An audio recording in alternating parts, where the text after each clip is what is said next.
welcome back everyone. It's time to go balls deep. And all I gotta say is thank you, Lord. Finally, Giga Octomy is back at it again with this amazing series. That's what I'm talking about! That's why he's the GOAT! I know, we are about a week late, but for those of you who don't even know what was happening and why Jujutsu Kaisen went on a small hiatus, well, a month ago, Octomy was suffering from health conditions, which was inhibiting him from pushing out the chapters as cleanly as he and the Weekly Shonen Jump editorial staff wanted. Even though he felt reluctant, Octomy was convinced to take a break to recover. Honestly, we are glad he did, as in this industry, there is a huge pressure on the physical and mental health for these mangakas. Eventually, a lot of them succumb to these serious illness and then are forced to take longer hiatus than they originally believed they would.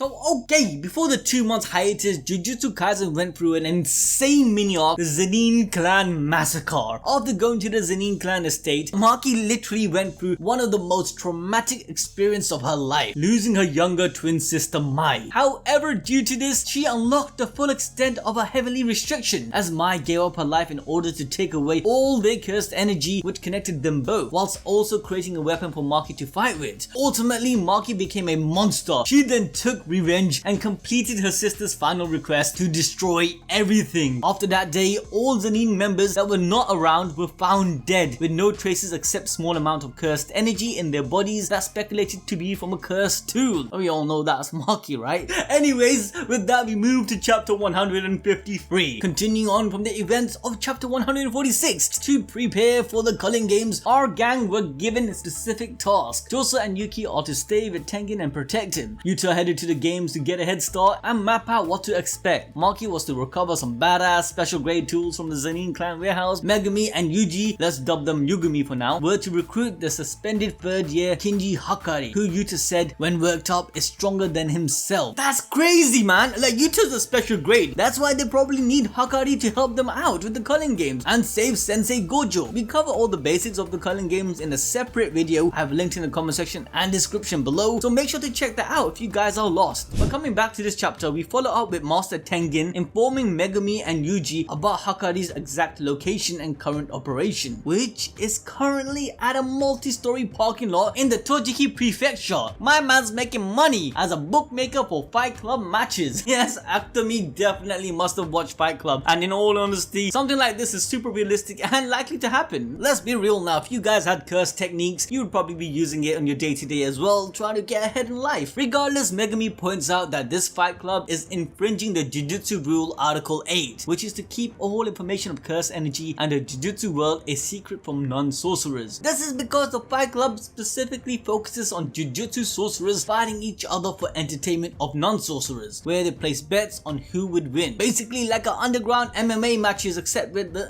less restriction. I ain't gonna lie, I would definitely watch something like this. Come on, man, got two Jujutsu sorcerers going at each other. Oh shit, man. Like, Master Tengen even warns them to be careful because there must be cursed users participating, so the danger levels could be high. Just imagine all the other cursed users and their techniques. Funny enough, you'll see this range of abilities in the Culling games. Anyways, Megumi and Yuji gets to Hakari's location. They decide to change clothes due to Megumi explaining it's best because currently the two of them are seen as representatives of the Jujutsu tech. To Hakari, even though technically speaking they are both rebels currently breaking Jujutsu law by plotting to save Gojo. However, Hakari don't know this, and considering he's committing a lot of illegal shit, he's gonna do his best to try to avoid the Jujutsu higher ups and anyone associated with them. Hence, the best way to gain his trust and get in contact with Hakari is to infiltrate the gambling club and get his attention. As our boys approaches some guards to join, we see Octomy's Western influences surface in this chapter again in a straightforward way, with the guards saying the first rule of the gambling club is don't talk about the gambling club. A direct homage to the Fight Club movie. It's the most iconic line from this film. However, Megumi's and Yuji's interaction is short-lived, as one of the guards receives a phone call from Hakari himself, where he explains that Megumi will not be fighting, but Yuji will because the boss, aka Hakari, doesn't like his attitude. Instantly, we kind of realize that Hakari is watching them. He is literally watching everything that's happening in this fight club through the cameras that's around. So they end up accepting the deal, knowing that Yuji will be able to get as close as possible to Hakari and possibly gain his trust. Now, after they have a bit of discussion, the two split up so Yuji can properly properly be indoctrinated into the fight club. The rules are pretty simple, which are number 1, no running away. Number 2, no use of jujutsu techniques. Of course, running from a fight is prohibited since it's a fight club, but the rule of no jujutsu techniques is because the customers are non-sorcerers who cannot see abilities, so it ruins the entertainment value. The funny thing about this is that Yuji is probably the best person to participate, along with Maki if she was here. So whilst Yuji makes his way into his first fight, he tries to inquire about Hakari with the henchmen,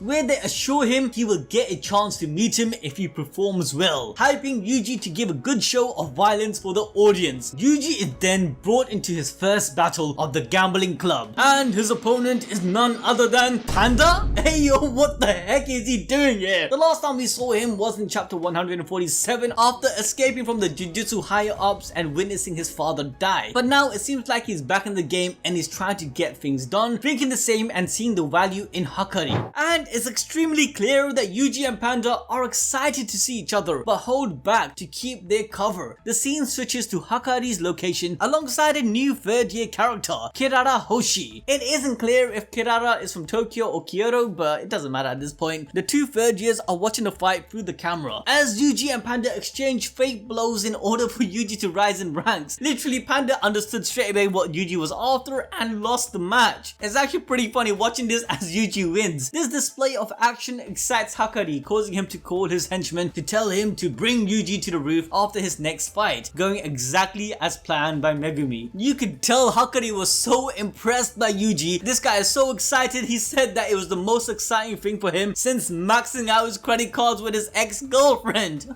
What the heck? And a quick side note is that Kirara clearly got a bit jealous when he mentioned his ex. Man, there might be something going on between the two. I'm pretty sure that Kirara has a thing for Hakari. Oh boy, I ain't gonna lie, she's kinda cute though.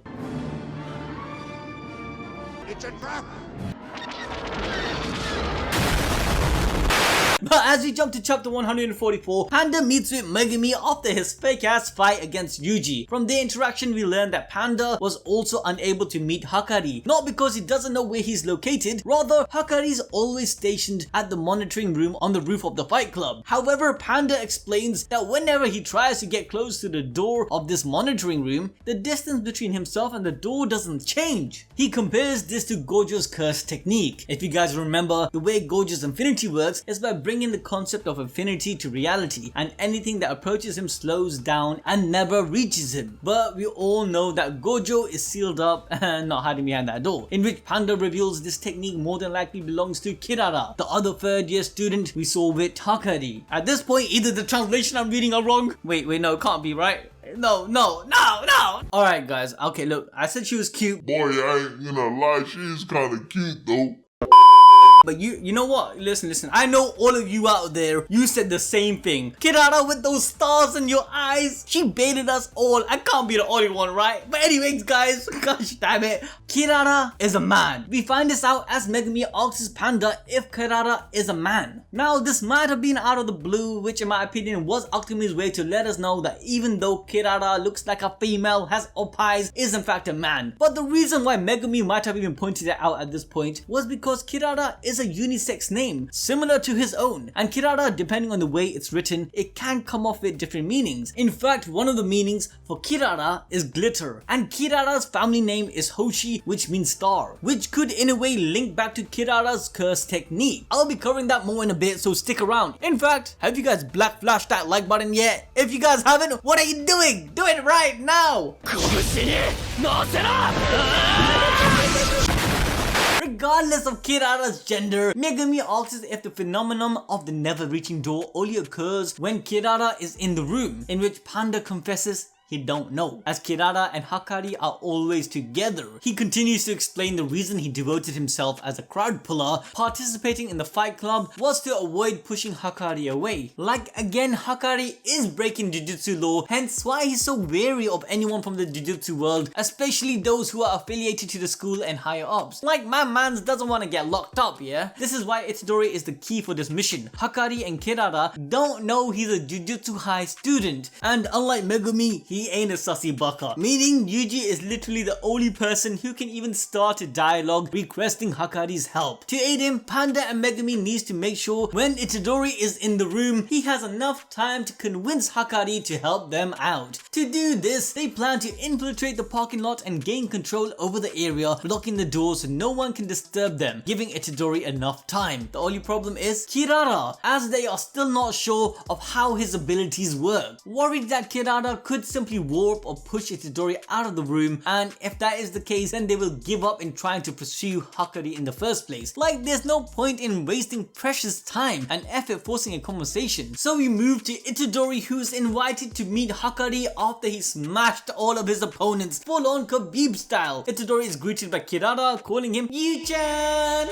Come on man, he's definitely a she. Anyways, they have small talk whilst Kirara takes Itadori to her sugar daddy. Yes, she literally informs him that Hakari is a repeated middle school student, which would explain why he looks a bit old. She also says she's happy because Hakari is super fired up. Now straight up, I'm getting the vibes that Kirara really does dig Hakari more than, just friends. As Itadori enters Hakari's room, Megumi's and Panda's infiltration mission commences. Megumi has legit mastered his curse technique as he demonstrates phasing through other people's shadows. He ain't even in his domain expansion. This guy keeps getting more broken. Once Megumi jumps out of the shadow, he shuts down the security guard with a rare naked choke. Yes, he's not just a master of curse techniques, my man's a professional Jujutsu champion. We see more of his mad skills as he instantly goes for his next target, popping out of his shadows to follow up with a triangle choke. Megumi can literally be the best assassin with how smooth he is. Probably even better than his father. Yes, I said it guys, I don't give a shit. This kid is on another level. Then move to Panda, who uses his super cute, kawaii, good looks and charms to catch his targets off guard, smashing them up Kung Fu Panda style. After Panda and Megumi sorts out the fodder security, they regroup. Megumi questions whether intervening like this was a good idea, and to be honest, in my opinion, I think they should have just trusted Itadori and stayed out of it. Panda, however, gives us reassurance. They then encounter Kirara, who also notices them. At that point, she puts 2 and 2 together, knowing Panda is a Jujutsu High student. Being with Megumi, who was with Itadori, means they are all in it together. Instantly, she reacts, believing Hakari is in danger, and she has to warn him. Before she could even send a message, Megumi tried to engage first by sending out his divine dog to stop Kirara from calling Hakari. Kirara's ability to push the divine dog from getting close to her, as Megumi's divine dog gets sent right back to him. Now the thing to note is that Kirara mentions that she already had Panda marked, so it seems that Panda cannot even come near to her. Megumi sends out his divine dog to go in front of the room's door, but suddenly Megumi then gets pulled into his divine dog, causing us and him to be even more confused on what Kirara's ability actually does. But don't feel bad if you guys are confused, because I somewhat have an idea of what the concept behind Kirara's ability might be. Like, Kirara's ability seems to be connected to stars and constellation. Based on her name, her last name in kanji, as I said earlier, means star, whilst the first name in kanji represents glittery powder, which could be seen as Gege making a reference to stardust. With that being said, we see the word Imai with a star next to it on Panda's butt, clearly representing the mark. And guess what? Imai is actually a star, identified as the Delta Crucis. The best we can theorize is that the distance and closeness that Kirara is controlling is based on the degree differences between the marked targets and herself. So it's possible that Kirara is the main star in the constellation and the other stars are people or objects she has marked. So once you have been marked, if you are in her range, then most likely Kirara can control your distance to her and other stars. But again, this is just a loose theory. We don't actually know until we see Gege's narration. So let me know what you guys think in the comment section below. Is this all about constellation? Are the marked targets all being controlled by Kirara? It does make a lot of sense. Anyway guys, that's it for this chapter. More than likely Itadori and Hakari will get along. The Itadori,